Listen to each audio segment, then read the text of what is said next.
네, 그렇기 때문에 제가 볼 때는 이게 그나마 대통령이 되는 게 쉬운 게 아니잖아요. 쉬운 게 아니죠. 그럼 한 나라의 대통령으로서 그래도 국민들한테 마지막 의무를 다하려면은 하야하고 그 다음에 거국 내각을 갖다가 해서 정권을 넘겨야 됩니다. 이게. 그래서 사실 이 개각과 관련해서 오늘 한동훈 대표가 지금 이 대통령실이 요구한 게 세 가지지 않습니까? 첫 번째가 내각 총사퇴고, 두 번째가 국방장관 즉각 해임과 책임, 세 번째가 윤 대통령 탈당이었거든요. 그런데 저는 이 중에서 진짜 주목되는 부분이 바로 내각 총사퇴입니다. 문제는 이 내각이 총사퇴하는 상황이 된다고 한다면, 그러면 지금 이제 후임 총리를 누군가가 와야 되잖아요. 그럼 후임 총리에 대한 사실상 인사권을 누가 갖고 있냐? 그 민주당이 갖고 있잖아요. 그러면 민주당이 추천하는 사람을, 그러면 민주당이 오케이하는 사람을 윤석열 대통령이 일단 내세워야 되는 거예요. 내세워야 되고, 그럼 이런 부분들이 진행되려고 하면 윤 대통령이 그럼 언제 물러나고 탄핵이 어떻게 되고 이런 부분들이 정식 일정이 다 만들어져야 이게 가능한데, 그렇지 않은 상황에서 윤 대통령이 그냥 버티고 있으면 사실 이 내각이라는 이 지금 개각이라는 부분이 이것도 완전히 미궁석이 빠지는 수밖에 없는 거거든요. 정치 해법이 안 나오니까. 차 교수님 잘 보십시오. 지난번에 박근혜 대통령 때 이 총리도 다 국회에서 야당이 협의해서 하시라고. 그때 야당이 더 노했죠. 노했잖아요. 그러니까 그게 타이밍을 놓치면은 그렇죠. 아무 소용이 없다는 건데. 제가 볼 때는 지금 하야하고 그때 박근혜 대통령도 하야하고 거국 내각으로 던졌어야 되는데. 그러니까 문제는 하야를 만약에 내일 당장 하야를 하면, 그러면 그 대통령이 지금 대통령이 이제 공백이 되면 바로 대통령 권한대행이 생기잖아요. 권한대행이 지금 총리가 해야 되는데, 총리가 만약에 국무회의에서 부서를 냈다고 한다면 총리도 내란의 공범이기 때문에 그거 가면 총리가 그러면 못하면 그럼 부총리를 해야 되는데 부총리도 부서를 했으면 이게 지금 대통령 할 사람이 없는 거예요. 그럼 이 부분에 대해서 그럼 대통령이 그러면 하야를 하기 직전에 그럼 총리에 대한 그러면 이거 여야가 합의해서 주세요. 그럼 내가 요 사람 해놓고 내가 물러날게. 이런 식의 정치적인 스케줄이 안 만들어지면, 하야는 제가 말하는 것은 정치적 의사 표명. 그렇죠. 정치적인 어떤 하야를 하고, 그다음 절차는 금방 말씀하신 대로 거국 내각을 하고 이렇게 그 다음에 본인이 하야하고 그렇게 되는 것이 이제 순리인데, 워낙 윤석열 대통령이 그간에 온 국민이 바라는 그런 이 요구와 요청 혹은 명령을 거부해왔기 때문에 그 부분에서도 어떨지 또 불안한 거죠. 그렇죠. 불안한데 금방 말한 대로 대통령실과 내각이 또 사퇴했는데 그것도 받아들일지 안 받을지 모르는 거고 한동수 거기 지금 내각은 다 공범들이잖아요. 말한 대로. 그 제가 생각할 때 전부 다 고발되리라고 봅니다. 그러면은 그거는 뭐 갈 수가 없어요. 이게 갈 수가 없기 때문에 지금 그 방도가 탄핵으로 가는 것보다는 대한민국에 좋다. 이렇게 보는 거죠. 예. 그렇죠. 그런 식으로 일종의 뭐 정치적 그러니까 이 협상을 통해서 일종의 예측 가능한 정치적 일정이 만들어지는 것이 그나마 이 현 상황에서는 바람직한 하나의 시나리오. 그렇지 않는다면은 결국 이제 오늘 탄핵 발의를 한다는 거잖아요. 하고 가장 이른 시간에 본회의에 해서 하는데. 지금 의총에서 오늘 오후에도 또 의총이 다시 열린다는데 저희 출입 기자 말에 의하면은 어쨌든 탄핵에 반대하는 목소리가 많더라라고 김상훈 정책위원장이 중간에 나와서 이야기를 했대요. 어떻게 보십니까? 그거는 뭐 친윤들이 많으니까 그렇게 이야기를 하지만 어제 국회 본회의장 가서 그러니까 가표를 던졌던 친한계를 비롯한 또 친한계 아닌 의원도 몇 명이 눈에 띄더라고요.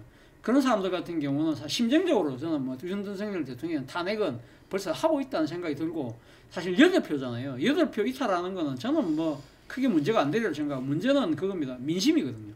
앞서 이야기했던 대로 이 여론의 그러니까 이 지금 지지율이 아마 두 자릿수가 무너져서 한 자릿수 떨어지는 상황이라면 탄핵에 반대하는 이 친윤들도 동조할 수밖에 없을 거라고. 안 그러고는 이 상황을 지금 수습할 방안이 없잖아요. 반대하는 순간에 자기들도 공범인 거죠. 그렇죠. 자기들도 공범이죠. 공범이고 자기들이 순장조가 되는 건데 공범과 순장조가 역사 앞에서 되고 싶은 사람이 있을까요, 지금? 그렇죠. 저는 뭐 그렇게 생각하는 사람들은 모르죠. 뭐 소위 말 텃밭 같은 경우는 어떤 식으로 국민의힘 공천만 받으면 된다 그렇게 생각할지 모르겠지만 천만의 말씀입니다. 그래서 비공개 회의라도 실제로 보면 기자들한테 이런저런 이야기들이 네. 나오거든요. 네. 근데 아무도 절대로 멘트를 안 해준대요. 아주 철저하게 입을 닫고 있다 그러는데 그 뭐 그렇겠죠? 본인들도 앞으로 상황이 지금 어떻게 진행될지 모르니까 불안한 거예요. 불안한 상황이기 때문에 누구와 한 사람 앞서가지고 이야기를 하기가 참 뭐한 거죠. 그래서 지금 눈치를 보고 있는 것이 아닐까 이런 생각이 듭니다. 지금은 이제는 김건희 특검법은 우선순위에서 좀 조금 밀리겠죠. 밀릴 수도 있고 탄핵이 전면화되니까 되면. 근데 문제는 탄핵 일정이 저는 또 이게 또 딜레마 중에 하나인데 뭐냐면 지금 헌법재판관이 6명밖에 안 되거든요. 탄핵을 하려고 하면 먼저 이 지금 원래 이 3명에 대한 것이 한 명은 여당, 한 명은 야당, 한 명은 중립, 그러니까 여야 합의. 그런데 이것 때문에 이 지금 의석 비율이 많이 민주당이 높아졌기 때문에 우리가 두 개를 행사하겠다. 그 지금 지난한 협상 과정에서 지금 민주당이 2명을 추천하고 국민의힘이 1명 추천한 걸로 일단 이야기가 됐잖아요. 이야기가 됐는데 문제는 국민의힘이 추진하는 한 사람이 또 문제가 있는 인물이에요. 그래서 이 부분과 관련해서 아직 정치적인 협상이 다 끝나지 않은 상황이기 때문에 사실 여기서 덜렁 탄핵을 해버리면 6명이 탄핵 그러니까 이 지금 재판을 벌일 수가 없는 거거든요. 물론 심리는 가능하지만 탄핵에 대한 가부를 하기에는 그러니까 지금 의결정 족수가 7명 이상이기 때문에 이게 안 된단 말이에요. 그러면 민주당 입장에서는 사실 탄핵은 하고 싶지만 먼저 그 전에 3명이 공백이 되어 있는 이 헌법재판관 후임을 먼저 선정해야 되는데 이 후임 선정하는 부분에 있어서 국민의힘하고 합의가 되든 안 되든 어쨌든 빨리 이걸 먼저 해야 하고 난 뒤에 근데 사실 이 헌법재판관 임명하는 것도 쉽지 않지 않습니까? 또 청문회 거쳐야 되고 국회 하기 좀 시간이 걸리기 때문에 아마 그 때문에 민주당 입장에서는 탄핵이라는 부분을 조금은 이 시간을 갖고 갈 가능성도 있고 그렇다고 한다면 12월 10일 날 김건희 특검법을 먼저 할 수도 있겠다는 생각도 듭니다. 예. 근데 뭐 제가 들은 걸로는 어쨌든 간에 지금 감사원장하고 네. 검사 탄핵을 네. 이제 보류했잖아요. 네, 보류했죠. 그래서 지금 그 오늘 어쨌든 간에 지금 어제 그런 난리가 났는데 네. 자기가 탄핵 발의를 안 할 수 없죠. 네. 민주당이. 그래 되면은 헌법재판 뭐 문제는 민주당이 결단을 할 것 같아요. 네. 하고 지난번에 박근혜 탄핵 때도 성향으로는 보수가 높았어요. 뭐 많았죠. 예. 그런데 지금 이 마당에 헌법재판관이 자유로울 수 있겠습니까? 절대 자유로울 수 없습니다. 예, 그 사람들도 아무리 그러니까 개인적인 정치적인 뭐 신념이 있다 하더라도 이건 명백하게 법률을 위반하는 것이 법 모르는 제 눈에도 보이는데 그 사람들이 만약에 그것이 아니라고 판결하는 순간 그 사람들은 역사의 법정에 서는 겁니다. 자, 그래서 지금 한동훈 대표가 어제 이 그런 메시지를 빠른 시간 내에 위법 그 비상계엄을 국민에게 막아 쓰겠다 하고 일관된 그렇게 했고 18명이 친한 의원들이 합세해서 아까 말한 대로 외신에서도 만장일치로 의회가 그 해제 결의를 했다. 그래서 대한민국 민주주의가 살아있다. 그래서 아마 여러 정치 경제 리스크가 많이 우리가 그거 된 걸 알고 있는데 실제 김건희 특검이라든지 탄핵이라든지 이런 부분에서 지금 한동훈 대표의 그게 굉장히 중요시 된 것 같아요. 왜냐하면 당에서 그걸 갖다가 지금 대척점에 있었는 게 추경호 원내대표잖아요. 추경호 원내대표 오늘 새벽이나 오늘 아침이나 이렇게 보니까 그냥 그 피하고 싶은데 피할 수 없어서 나와 있는 이렇게. 맞습니다. 예. 저는 어제 추경호 대표 하는 거 보고 정말 이 말합니까 이 지금 비겁한 기회주의자의 태도라는 생각이 듭니다. 사실 추경호 원내대표는요 어제 국회 내에 있었다고 하지 않습니까? 국회 원내대표실에 있고 다른 의원들이 국회를 그러니까 들어오려고 하는 걸 갖다 당사로 가라 했거든요. 그 당사에 가서 대기하는 의원이 한 50명 정도 된다는 거 아닙니까? 근데 추경호 생각은 내심 윤 대통령하고 뭐 그 저녁에 불려가서 맨날 술밥을 먹어서 그런지 몰라도 이신저신 통했던 것 같아요. 그러니까 이 상황 자체를 자기는 국회가 이 그 비상계엄 해제를 요구할 수 있는 의사정족수를 아예 만들어주지 않으려고 어제 밤늦게 했던 이유도 야당 의원들이 오기가 힘든 상황이다. 그리고 여당 의원들이 만약 안 들어가 버리면 제적의 그 가반수가 참여를 안 하면 무산되잖아요. 그렇기 때문에 50명이라는 이 사람을 아예 그러니까 의사정도수를 안 만들기 위해서 들어가지 말라고 하는 거예요.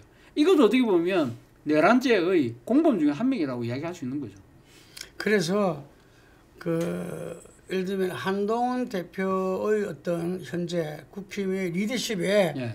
방해 장애물이 되기가 어려울 것이다. 어렵죠. 그런데 오늘 이제 최고위원회에서는 어쨌든 그 탈당 여부 윤 대통령의 탈당 부분에 의총으로 넘겼잖아요.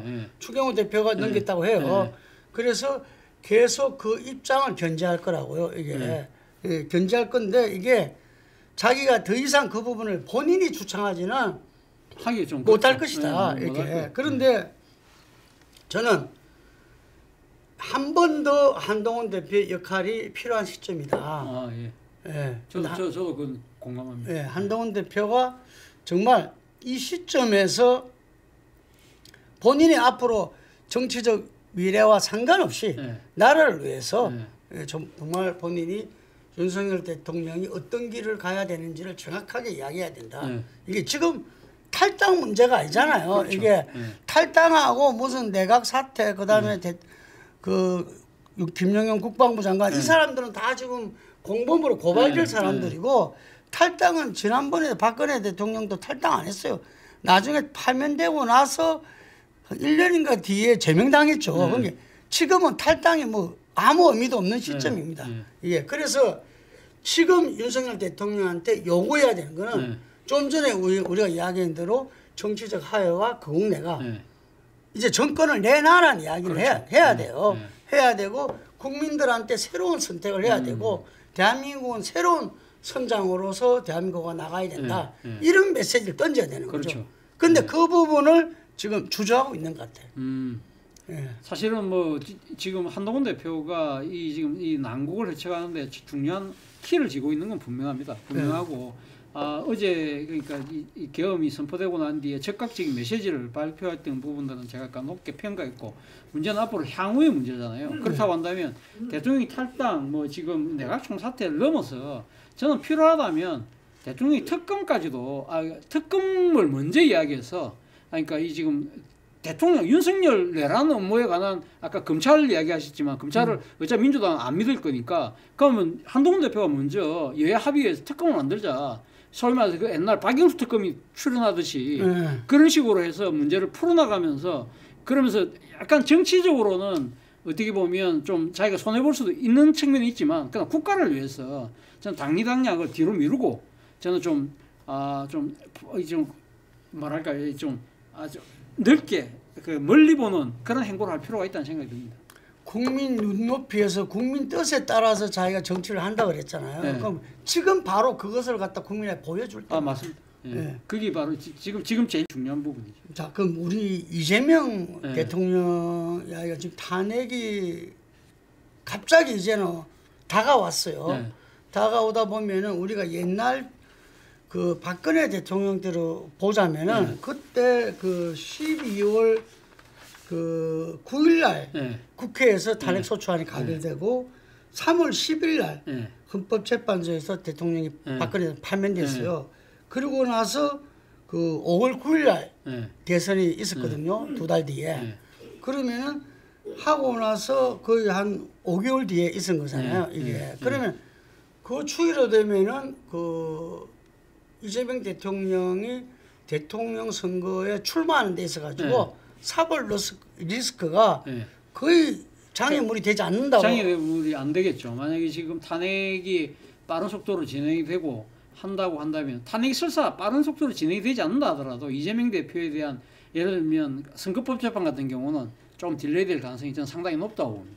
왜냐하면 지금 유력 야권의 대선 주자고 여기 곧 대선이 있을지도 모르는 상황이라고 한다면 그거는 국민들이 그 사람의 정치 운명을 결정해야 된다는 요구가 상당히 강해질 수밖에 없거든요. 그러면 이재명 대표 입장에서는 사실 윤석열 대통령이 이번에 비상경을 선언한 거는 자기 입장에서는 국가적으로는 정말 완전히 아노미 상태를 만드는 나쁜 짓이지만 본인의 정치적 활로를 열어가는 데는 어떻게 보면 땡큐할 수 있는 그런 상황을 윤석열이 만들어준 거죠.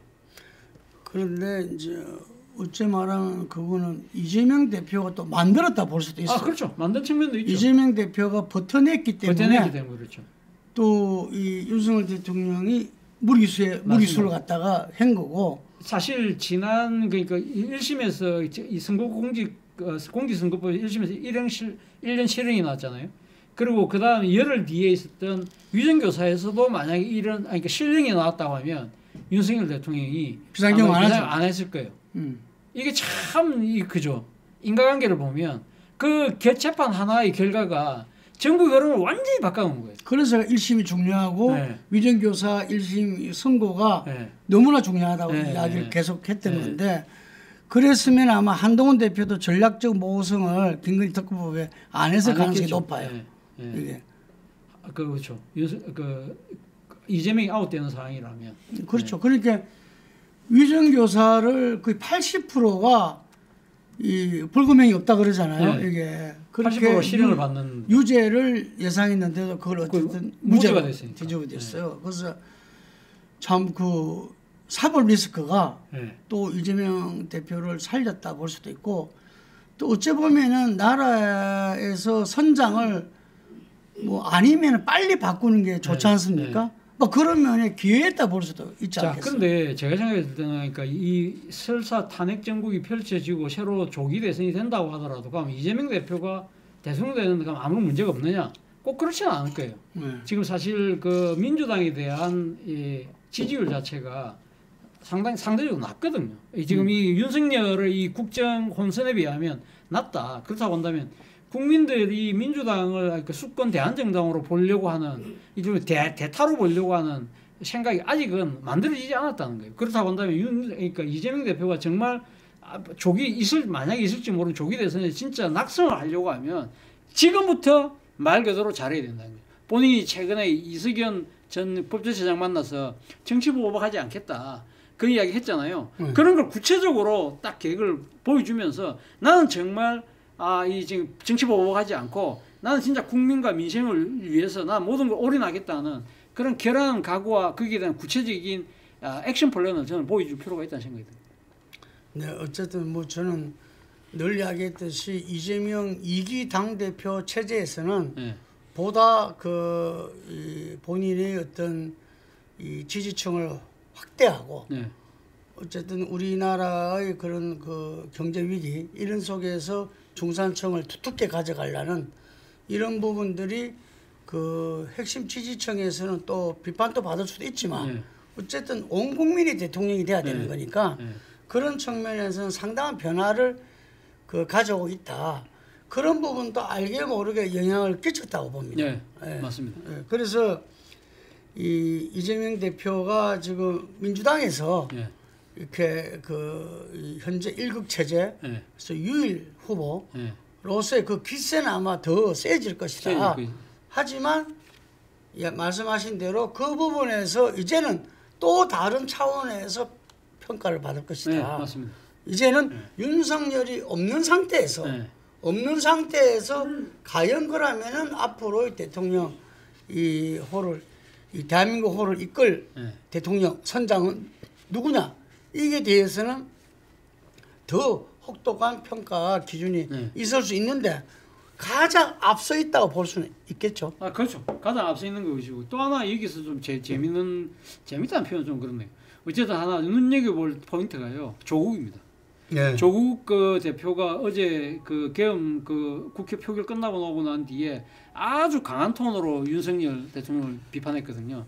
자, 거기서 본다고 한다면 조국 대표 입장에서 나에게도 정치적 기회가 올 수 있지 않을까? 이런 생각을 했을 가능성이 높다고 봐요. 근데 문제는 조국 대표는 당장 열흘도 안 남았네요. 12일 날 지금 상고심 결과가 나오기 때문에 상고심 결과에서 만약에 근데 12일 날 상고심 일정이 저는 딜레이 될 가능성은 없다고 봅니다. 지금 그러니까 조희대 대법관이 그러니까 사법부가 흔들리지 않고 계속적으로 가겠다는 이야기 중에는 기존에 잡혀있는 재판들은 계속 하겠다는 이야기거든요. 그런 상황이라고 하면 그것도 다른 부분도 아니고 대법원에서 지금 선고 기일을 그러니까 지금 공개해놓은 상태에서 이 12일 날 저는 유죄가 될 가능성이 좀 높지 않을까 생각하는데 만약에 거기서 일부 무죄 취지로 파기 환송이 되지 않는 이상 만약에 조국 대표가 거기서 지금 2심대로 확정 판결을 받아버리면 이재명 대표 입장에는 또 다른 정치 라이벌이 한 명이 사라지는 거예요. 근데 이제 제가 듣기에는 그 이렇게 유죄가 일부 무죄가 아니고 예. 그 무죄가 예. 유죄로 해가지고 파기환송 가능성도 있다. 그럴 수도 있죠. 그런 이야기도 제가 들었어요. 어쨌든 간에 파기환송되면 파기환송만 되면 일단은 땡큐죠. 재선 나올 수 있는 거죠. 나올 수 예를 들면 그러니까 우리가 그래서 그 재판 자체가 또 야권 내의 이 레이스 대선 레이스 향후 만약 조기 대선이 있을 경우에 그것도 중요한 변수가 될 수 있다는 거죠. 우리가 또 이 트럼프 얘가 있잖아요. 그렇죠. 그것도 재판 4개 받는 가운데서 대통령 당선되고 나니까 전부 다 뭐 다 취소되고 보류화되고 뭐 대통령 수행에 아무 지장 없게 되버렸잖아요. 이게 그래서 어쨌든 간에 그 이 정치 사법화 이게 과연 좋은 건지 참 회의적이지만 현실이잖아요. 현실이죠. 현실이기 때문에 뭐 그 부분은 지켜봐야 되겠지만 제가 볼 때는 뭐 이재명 대표한테 조국 대표의 어떤 그 대선 본선의 동행이 나쁘지 않다고 봅니다. 나쁘진 않죠. 사실은 야당의 입장에서는 일종의 뭐랄까 그러니까 일종 선의의 레이스 뭐 이런 부분들이 있는데 문제는 이제 우리처럼 정치를 분석하고 평가하는 사람들 입장에서는 예를 들면 조국이 또 다른 정치 세력 예를 들면 친문 친노의 뭐 중심이 되는 거 아니냐 비명의 중심이 되는 거 아니냐 그런 측면에서 보면 또 이재명 대표 입장에서는 또 좀 껄끄러운 측면도 분명히 있다. 저는 그래서 국가적 비용이 좀 들더라도 결선 투표제를 당연하죠. 이번 기회에 꼭 도입을 해가지고 개헌을 하면 그래서 결선 투표제는 개헌 사항입니까? 개헌 사항. 이게 한번 좀 이렇게 역동적인 국민성을 발휘해가지고 원포인트 개헌에 그런 부분이라든지 이렇게 제왕적 대통령제를 갖다가 이렇게 이렇게 균형적 이렇게 그 분권적 대통령제로 바꾸든지 그 요런 부분들을 했으면 좋겠어요. 이게 지난번 대선에서도 심상정 그 정의당 후보가 0.73%로 윤석열이 됐는데 그 단일화만 됐으면 윤은 안 됐다 해서 엄청난 비난과 비판을 받았잖아요. 이게. 그래서 그거는 옳지 않다고 봅니다. 아니 근데 저는 사실 이번 사태와 관련해서 앞으로 한국 전국을 풀어나가는 데서 꼭 해야 될 부분이 이번에 진짜 권력 구조는 손을 좀 봤으면 좋겠습니다. 지금 대통령 한 명이 헷가닥해 하니까 이 대한민국 전체가 완전 위기에 빠지잖아요. 이 리스크가 너무 큰 이 정치 제도라는 거고 또 하나는 이 승자 독식에 의한 제왕적 대통령 때문에 정치적 갈등이 너무 첨예하니까 이 부분에 대해서도 정말 우리 국가적인 에너지가 너무 낭비가 되고 있다. 그렇다고 한다면 뭔가 좀 이렇게 대화 타협할 수 있는 공존할 수 있는 정치적인 이 권력 구조 이런 부분들에 대한 논의도 저는 함께 됐으면 하는 바람입니다. 그러니까 윤석열이라는 돌연비에서 이러한 사태가 상황이 발생했느냐 그렇지 않다는 거죠. 우리나라가 대통령제 정말 그 6월 항쟁을 통해서 국민적인 어떤 이 쾌거로서 승리로서 이 87년 개헌을 6공화국 개헌을 했지만 그 이후에 대통령들이 전부 불행했고 그 다음에 국정 운영에서 진영대결은 더욱더 격심화되고 국민은 뒷전이고 정쟁으로 일삼는다고 정말 정치 불신은 극대화되고 있지 않습니까? 그 원인은 한 명 한 명이 중요한 게 아니라 제도의 문제가 있다. 그렇죠. 그래서 이 부분에 정말 윤석열 대통령의 어떤 하야, 탄핵에만 매달리지 말고 정말 정치권이 대한민국 정치를 대한민국을 정상화시키기 위해서 지금 안은 다 마련되어 있습니다. 그래서 금방 차 교수님 이야기한 대로 그러한 정말 분권적 개헌 그리고 이 대통령제에서도 이 결선 투표제 이런 부분들을 해가지고 국민들한테 정말 믿을 수 있는 정치 이것이야말로 우리 코리아 디스카운트를 해결해낼 수 있는 유일한 길 아닌가 이렇게 싶습니다. 그래서 여의도의 분발을 바람하지 않습니다. 우리 마지막 하시면. 아니 뭐 저 할 만큼 다 했습니다. 네 오늘 여기까지 하겠습니다. 감사합니다.